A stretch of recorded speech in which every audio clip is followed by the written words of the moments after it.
Приветствую всех протоссов, на связи Нибиру, и в этом видео мы разберем новую героиню Теферу, которая появилась вот буквально недавно.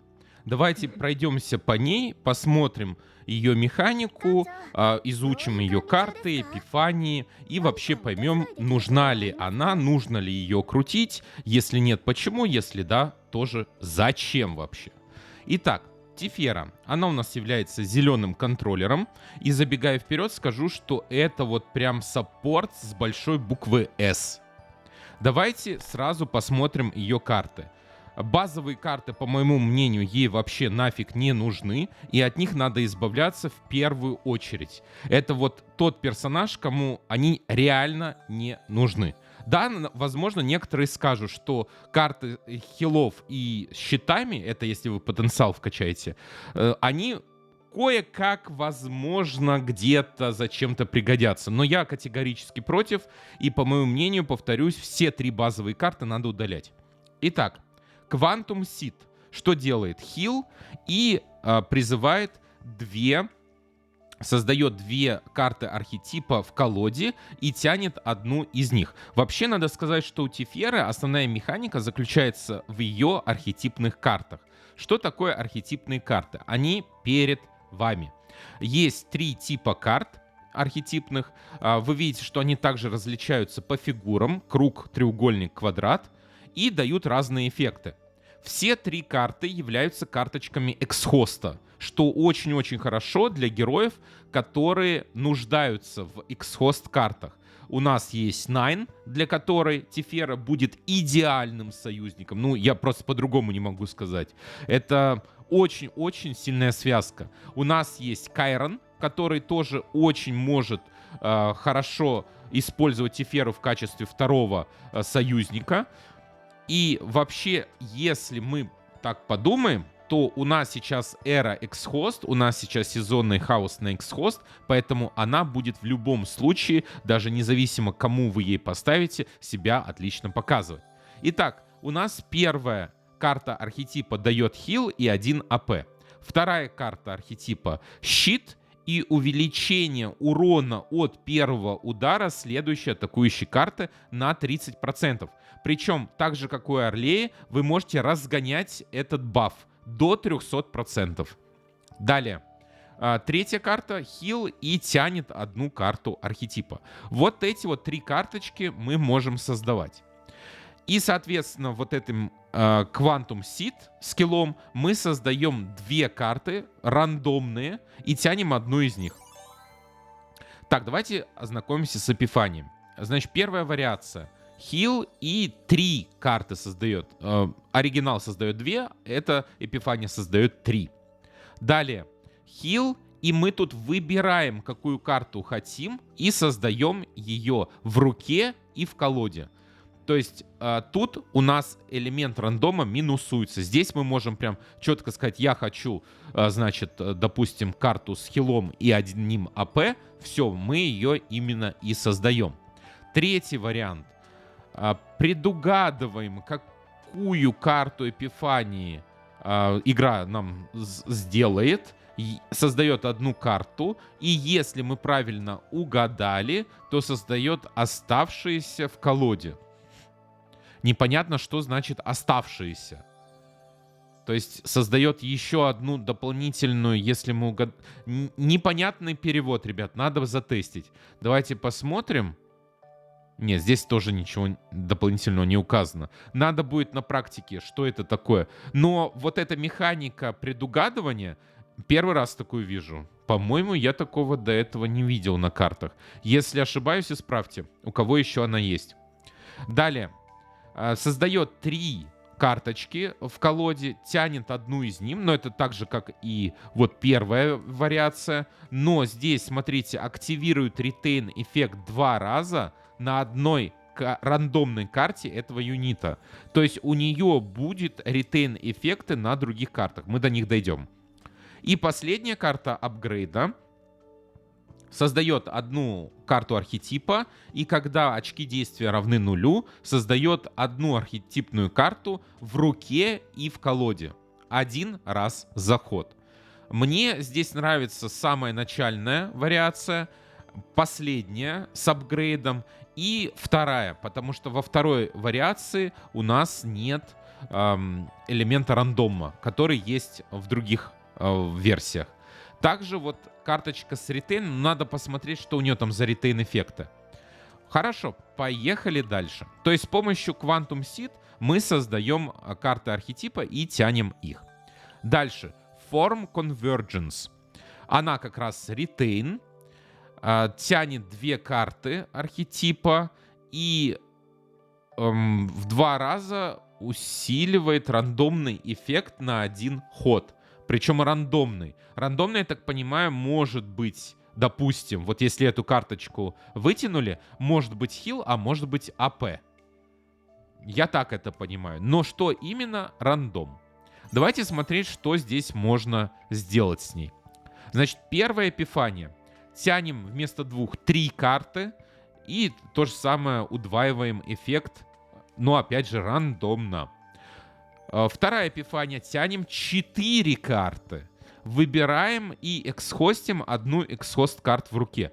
Очень хорошо с Nine, потому что ее главная карта, она хочет, чтобы вы ее эксхостили, чтобы получить более крутой уровень. И вот с помощью этой карточки вы сможете это делать. По мне, вот вторая версия даже очень хорошо смотрится, если использовать вот в связке с Nine как минимум. Далее, третья версия. Меняет все архетипные карты в руке в другой архетипный тип карт. И у этой карточки у нас есть эффект ретейна, тянет одну архетипную карту. Ну, опять же, рандом на рандоме. Не знаю, мне не очень нравится вот это. Дальше. Выбираете и эксхостите до 3 эксхост карт. И тянете одну эксхост карт за каждую карту, которую вы проэксхостили. Ну, хорошо, то есть здесь вы можете до 3 карт убрать и 3 эксхост карточки получить. Хороший обмен. И последнее, retain тоже тег присутствует. Тянет одну архетипную карту, повторяет вытягивание до тех пор, пока та же самая карта не будет вытянута. Максимум 6 раз. То есть у нас мы уже поняли, что есть 3 архетипные карты. Допустим, вытянули первый архетип, потом второй, потом третий, потом второй, потом первый. Все, закончили. Но пока не выпадет повторка, продолжаем тянуть. Интересная карта, но опять же рандом, рандом и еще раз рандом. Хорошо, давайте дальше пойдем. Creation and Destruction. Опа, тут все, смотрите, на карте. И дамаг, и щит, и хил. И есть эффект гармонии. Напоминаю, что он срабатывает тогда, когда у вас количество очков действия равно стоимости карты. Усиляет все эффекты в 2 раза. Универсальная карточка по мне, потому что объединяет все. И урон, и щит, и хил. Прям, ну, все, что надо. Первый вариант у нас просто все усиливает. Второй вариант 605. Ух, хорошо. Когда карта эксхостится, уменьшает стоимость этой карты на 1 ход. Пока не используется. Значит, смотрите, в чем я вижу тут может быть проблема. Если вы возьмете вторую вот эту вот вариацию эпифании, то вам надо в этом же ходу эксхостить карты. И может быть такое, что вы просто не сможете ввиду определенных причин, допустим, не выпала та же карточка, или нет столько карт для эксхоста, чтобы их проэксхостить. А если вы это не сделаете именно в ход, когда вы получите эту карту, то она уйдет. У нее нет ретейна. В этом проблема. Поэтому, да, с одной стороны звучит круто и большой урон, с другой стороны это очень рисковая затея, как по мне. Третий вариант. Вот у третьего варианта как раз есть ретейн. У нее меньше значения урона, щита и хила, но смотрите, у нее есть ретейн-эффект, увеличивает все эффекты на 100% до того момента, пока вы не активируете карточку. Максимум 4 раза. То есть вы на 400% сможете усилить все эффекты. Ну, слушайте, звучит хорошо. Далее, карта апгрейда. когда очки действия равны нулю, создает одну карту, вот эту Creation and Destruction, и уменьшает стоимость этой карты на 1 и применяет X-Host. То есть она станет X-Host, карта X-Host. Да, наверное, так оно и работает. Дальше. Еще одна карта со стоимостью 5. Так, дамаг за каждую единицу стоимости этой карты. То есть 165 за каждую единицу стоимости. Когда мы эксхостим карту, то рандомно меняет стоимость этой карты от 1 до 9. Честно, не понимаю смысла, потому что, ну, допустим, вы поменяли стоимость на единицу, но у вас она ударит только 165. Поменяете на двойку, ударит, получается, уже в 2 раза больше, да? То есть будет у нас 330. Но я не понимаю смысла, ведь тогда, получается, мы хотим максимальную стоимость. Но у вас максимальная стоимость здесь 9, может быть. Ну, вы соберете 9 очков действия. По сути, это реально, поскольку у нее на одной из архетипных карт 1 очко действия. Ладно, это можно осуществить, в принципе. И если вы такое сделаете, у вас будет офигенно сильная карта. Хорошо, это реально. Это реально, надо будет деку по определенному собрать. Лично мне нравится либо первый вариант, я его считаю более универсальным.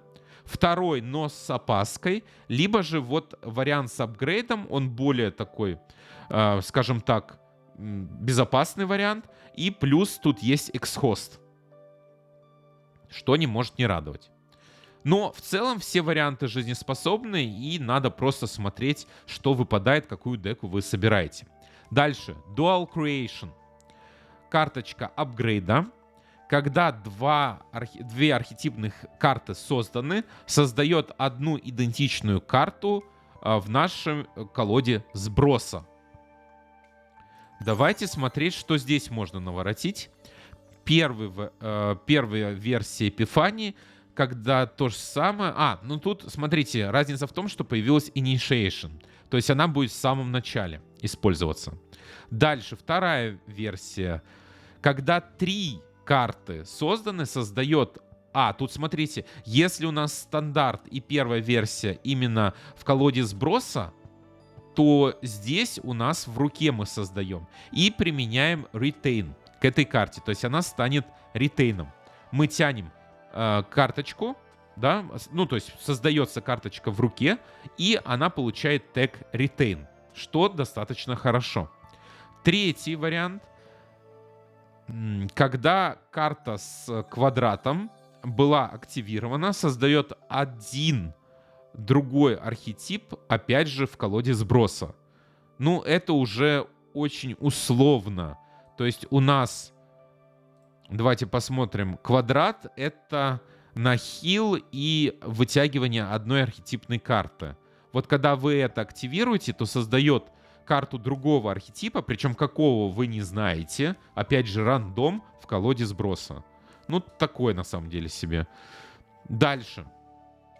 Создает по одному каждой карточке архетипа и создает одно следующей карты архетипа X-Hosted.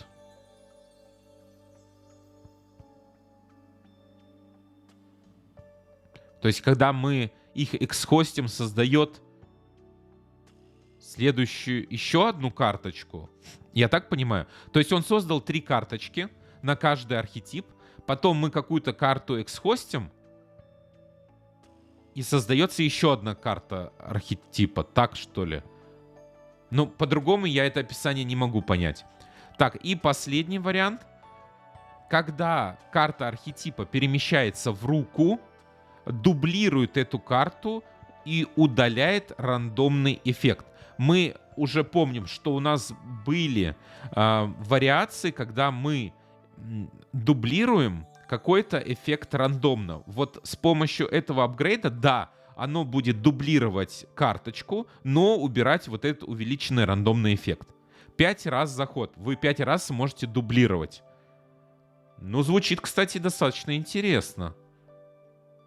Это достаточно мощно. Но мне из этого всего нравится предпоследний вариант, вот этот. Потому что здесь вы сразу получаете 3 карточки на каждый архетип, да, по одной. Звучит хорошо. Ну, в принципе, другие тоже. Опять же, да, надо смотреть, что получается. Надо проверить это на практике и потом уже смотреть, что вам лучше зайдет. Последний вариант тоже достаточно неплох. Дальше. Уникальная карточка Form Upgrade. 0 из 3. У меня она прокачана, поэтому 0 из 4. Дает 1 очко действия, тянет одну карту и увеличивает дамаг первого удара следующей атакующей карты на 40%. Тут смотрите, в чем прикол. У нас есть Form Upgrade. Это стаки ее. Изначально максимум 3 стака. Когда вы пробуду сделаете, будет 4. Когда в руке и когда архетипная карта активируется, увеличивает рандомный эффект на 100%, пока не будет использовано. Максимум 4 стака. Я не совсем, честно вам говорю, понимаю, как эта карта работает, но, скорее всего, вы, когда используете карту архетипа, то активируется рандомный эффект, который, по сути, в 2 раза увеличивает начальное значение, причем рандомный, не фиксированный, рандомный. И такое может происходить 4 раза. Или же 1 раз, но на 400.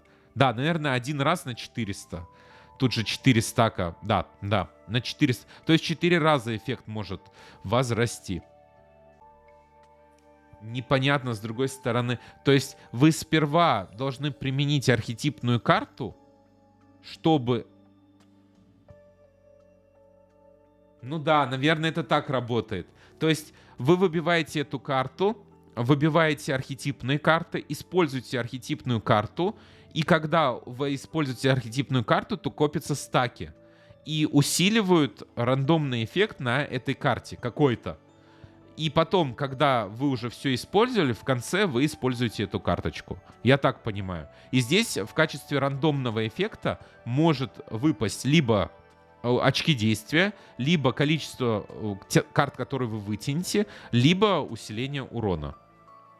Ну, наверное, это так работает, ребят. Опять же, я на практике это не затестил еще. Может, мы вот сейчас будем дальше смотреть новую героиню в бою. Может быть, там получится это затестить. Но, скорее всего, это работает именно так. И эго-скилл стоит 5. Выбираете и создаете одну архетипную карту. Следующие 3 раза, когда вы используете эго-скилл, создает дополнительную карту. Уменьшает стоимость следующего эго-скилла, который вы используете, на 2. Сперва, по-моему, на 1 или нет? Я вот не помню, это модифицированная версия эго-скилла или нет? Не, по-моему, не модифицированная. По-моему, нет, ребят. Сейчас мы это посмотрим. Но, по-моему, это оригинал. Вот. Ну, в целом, хороший эго-скилл.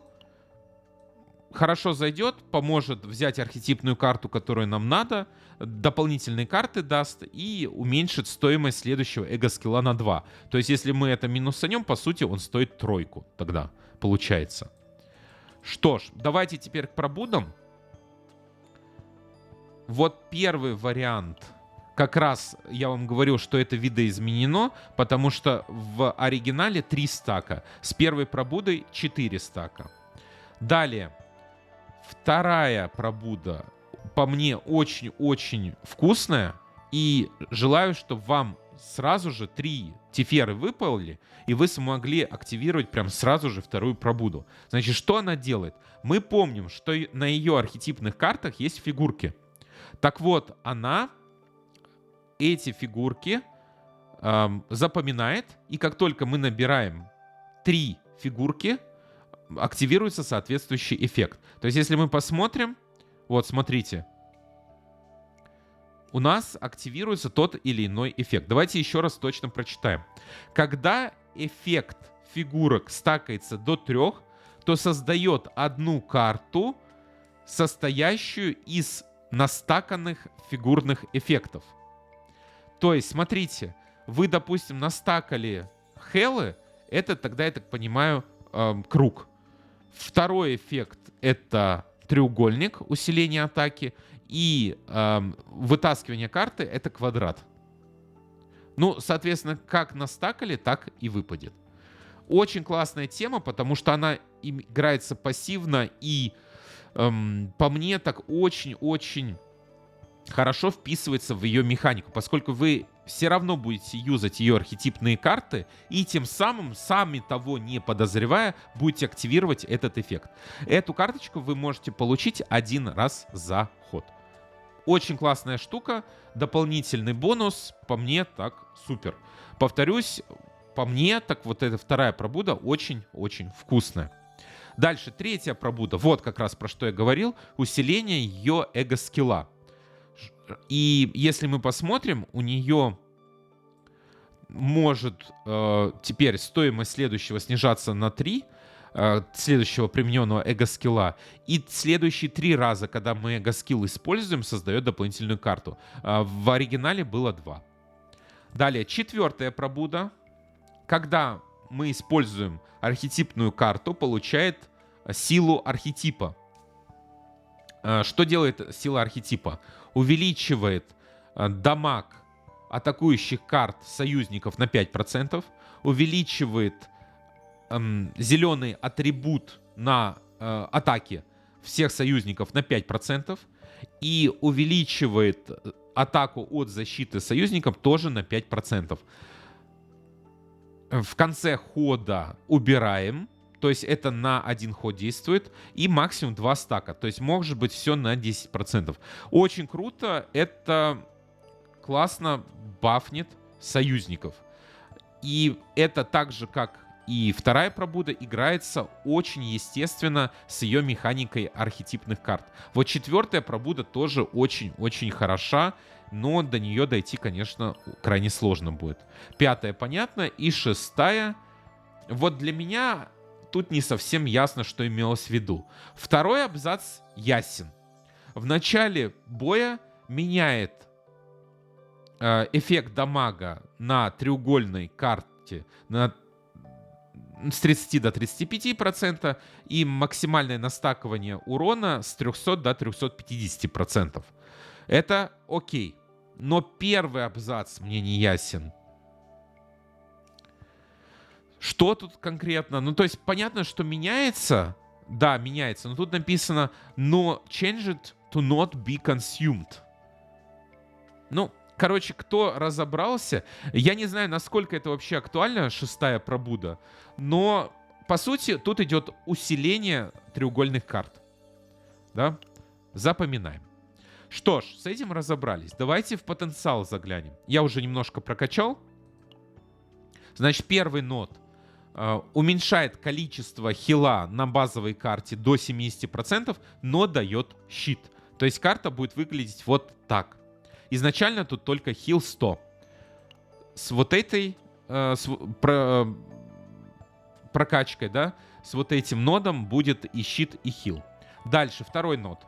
Плюс 5% хила и щита на архетипных картах. Если защита Теферы больше 250, то добавлять 5% к этому модификатору. Это очень-очень классный нод потенциала, который наконец-то усиливает не базовые карты, которые, по моему мнению, повторюсь, ей не нужны, а усиливает именно ее ключевые архетипные карты. И третий нод. Если защита больше 300, то в начале боя дает 10% критического дамага союзникам. Это охрененный баф. Очень-очень классно. Что нам это говорит? Нам это говорит, что у нее должно быть больше 300 защиты, ребят. Вообще, сама игра нам всячески намекают, что у нее основные статы — это защита, это крит-шанс, крит-урон. И именно эти статы будут у вас выделяться оранжевыми. Какие 2 сета я лично, вы видите, на нее надел? Пока, конечно, шмотки не оптимальные, но По крайней мере, мне кажется, эти два сета на ней будут играть. Поскольку она персонаж, который усиливает наших союзников, и у нее у самой есть только одна сильная карта атаки. Ну, то есть она может атаковать, но не так чтобы, да? Она в основном усилитель, она в основном именно поддержка, поэтому я к тому, что надо разгонять именно эту сторону. Поэтому я предлагаю эти два комплекта. Первый на защиту и второй, что когда мы создаем X-Host карту или же ее используем, то увеличивается дамаг всех союзников на 5%, максимум до 15%. И именно эти два сета и будут больше разгонять ваших союзников. То есть крит дамаг она и так увеличивает. Плюс с помощью первого сета она будет увеличивать атаку. И плюс у нас еще есть дополнительные штуки. С ее уникальной карточки она тоже усилит, да? Так что всячески будет усиление. Давайте теперь разберемся с ее партнером. Тиана, ее сестричка, я немножко сюжет уже тоже посмотрел. Это сестра, которую она ищет и хочет ее найти всячески и помочь ей. Выглядит по мне лучше, чем сама Тифера, но это вкусовщина.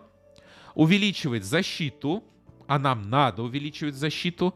Дальше, когда Тифера создает 3 X-Host карты, увеличивает дамаг следующие атакующие карты союзников на 15%. Стакается 2 раза.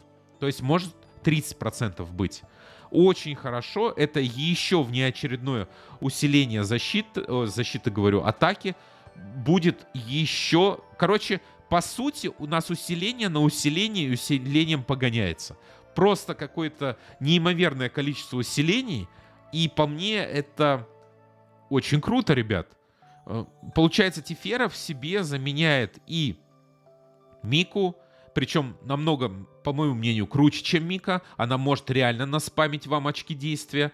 Плюс хил, плюс щит. И еще, конечно же, куча X-Host карт. Ну, что может быть лучше? Так, читаем дальше. Когда Тифера активирует щит и хил через зеленые карты, дает 6% крит шанса союзникам на один ход. Это сделать очень легко ей будет, потому что у нее много карт атрибутов. Ну, то есть у нее карточки, вернее, не атрибутов, а архетипов, я уже, язык заплетается, архетипа. И с этих карточек архетипа вы сможете этот эффект, я так думаю, каждый ход, ну, если не каждый, то... Да не, наверное, каждый ход активировать. То есть еще сверху прибавьте в списке бонусов, которые дают Тифера, еще и крит шанс. Ну, очень-очень круто. Так, ее эго-скилл стоит 3, тянет одну X-Host карту. Так, следующие 2 раза, когда эго-скилл используется, тянет одну X-Host карту. Уменьшает стоимость следующего эго-скилла, используемого на 1. Ну, то есть, по сути, можно сказать, что стоимость эго-скилла у Тианы не 3, а 2, потому что на 1 уменьшает следующий. Но, по сути, это 3, конечно. Как-то так, ребят. Ну, что можно подытожить? Офигенный саппорт. Наверное, чуть ли не самый сильный на данный момент. Учитывая огромный потенциал, что вы можете спамить картами до посинения. Если собрать правильную деку, то ее карточки можно прям, я думаю, создавать нон-стопом. И эффекты от этих карточек прям, дай боже, будут. Поэтому очень-очень сильный персонаж поддержки. Никому не рекомендую закрывать на нее глаза. Ну, действительно, это сильно. Конечно, плюс какой у нее, она не лимитированный персонаж, не сезонный, и после ее баннера перейдет в стандарт. Но, замечу, многие закрывают глаза на один небольшой нюанс. У нас с каждым патчем персонажей становится все больше. Шанс, что вы вытянете именно Тиферу, очень мал. Но у нас персонажей уже много. И с каждым следующим патчем этот шанс будет уменьшаться. Поэтому, ребят, одну копию советую выбить всем. Особенно если у вас есть Найн, особенно если у вас есть Кайрон. Поэтому не пропускайте такого персонажа. Персонаж реально очень-очень сильный. Пока у нас, кстати, идут что Найн, что Тифера. Это вот два персонажа, которые действительно крайне-крайне сильны. Ну что ж, давайте теперь посмотрим ее в бою. У нас есть несколько событий новых. Советую, кстати, изучить патч. Тут много достаточно добавили. Но об этом мы поговорим в другой раз. Так, где вот пробник. Давайте посмотрим. Я его уже прошел, но сейчас посмотрим вместе с вами.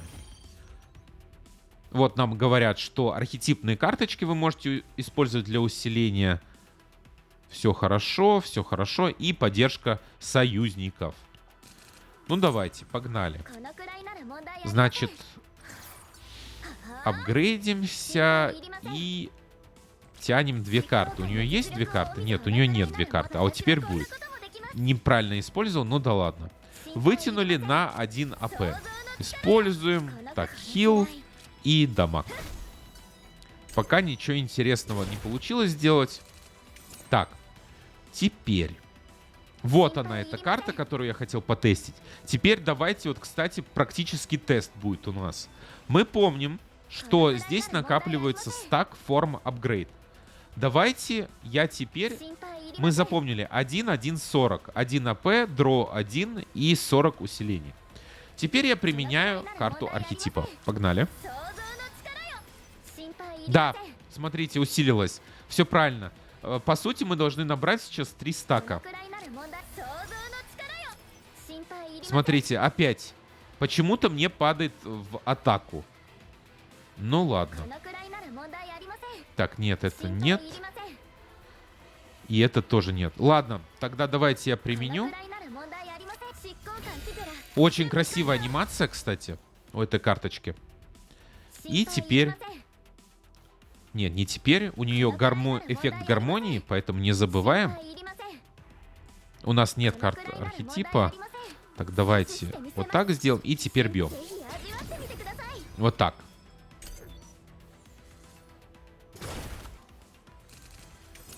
Так, опять выпал ивент Горизонт. Так, создаем. Теперь можно вытянуть. Мы же создали. Теперь вытягиваем. И давайте вот раз, два, три. Смотрим. Теперь, смотрите, мы 4 карты вытянем. Сейчас все ушло в вытягивание. Вот так это работает. Значит, правильно я понял. Хорошо. Ну, вытягивать у нас нечего. Поэтому ничего и не вытянулось. Вот таким вот образом, ребят, она работает. Ее рекомендуют ставить с Марибел и Кассиусом.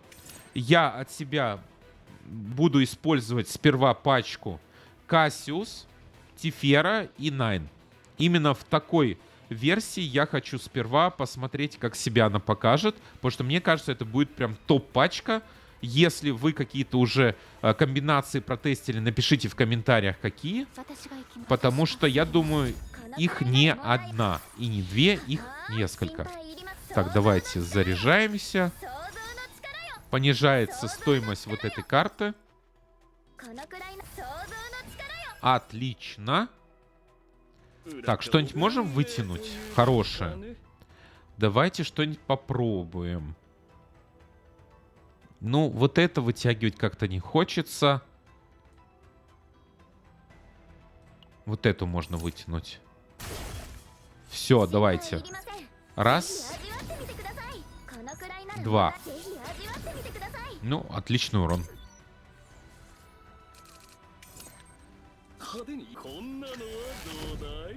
Так, начинаем квест. Ну, конечно же, с нулем.